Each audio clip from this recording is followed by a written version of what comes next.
الحمد لله الذي أرسل رسوله بالهدى ودين الحق ليظهره على الدين كله وكفى بالله شهيدا نحمده تعالى ونشكره ونتوب إليه ونستغفره ونثني عليه الخير كله تعظيما لشانه وتمجيدا ونشهد أن لا إله إلا الله وحده لا شريك له إيمانا به وتوحيدا وكفرا بما سواه وتنديدا ونشهد أن محمدا عبد الله ورسوله وصفيه وحبيبه أرسله هاديا ومبشرا ونذيرا وداعيا إلى الله بإذنه وسراجا منيرا فصلى الله وبارك عليه وعلى آله وأصحابه وأزواجه صلاة متتابعة عديدة وبركات متعاقبة مديدة وسلم تسليما مزيدا أما بعد فيا أيها الإخوة في الإسلام حديثنا اليوم غزوة البدر. Today is 17th of Ramadan, which is the anniversary of the greatest battle of Badr in the history of Islam. Therefore, in this khutbah, I will insha'Allah ta'ala talk about this battle.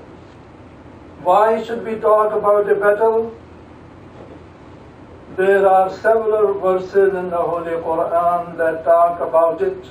And if there is something about which the Book of Allah talks, the believer should talk about it also till the day of judgment. To put this and other battles in the proper perspective, let us note first that Islam wants to win the hearts and minds of all mankind. For this purpose, it invites people to think and appeals to their reason. As part of its appeal to reason, it also often challenges them to bring evidence and proof in favor of their existing ideas and ways. So it often tells them, "Kul hatu burhanakum in kuntum sadiqeen." Say, O Prophet, bring your proof for your beliefs if you are truthful. However, there are people who instead of bringing proof or burhan, bring out swords and guns to settle the argument. Islam wants to even win the hearts and minds of such people. But when unfortunately this is not possible, it is necessary to answer their swords with swords and guns with guns. The Prophet ﷺ faced such people among the Quraysh of Makkah. They decided not to settle their religious differences with the Prophet ﷺ through reason and arguments and evidence, but rather through the use of brute force.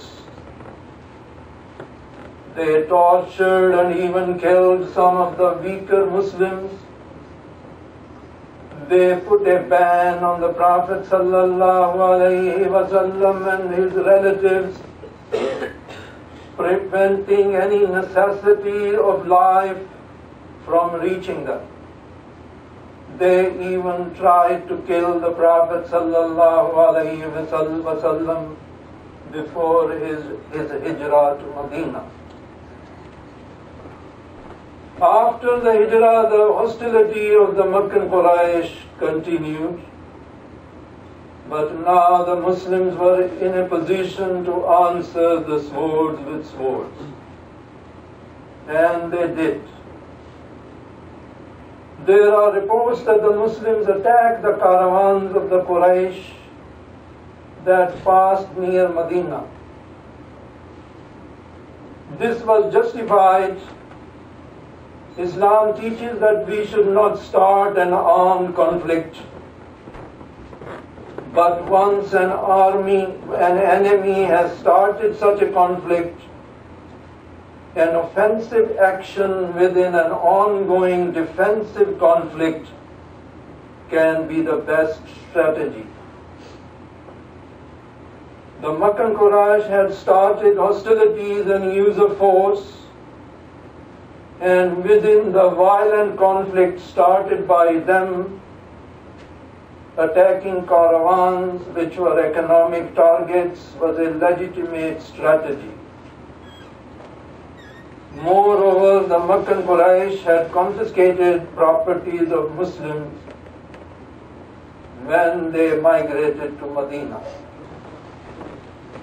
The Quran mentions many specific ways in which Allah helped the believers in the Battle of Badr.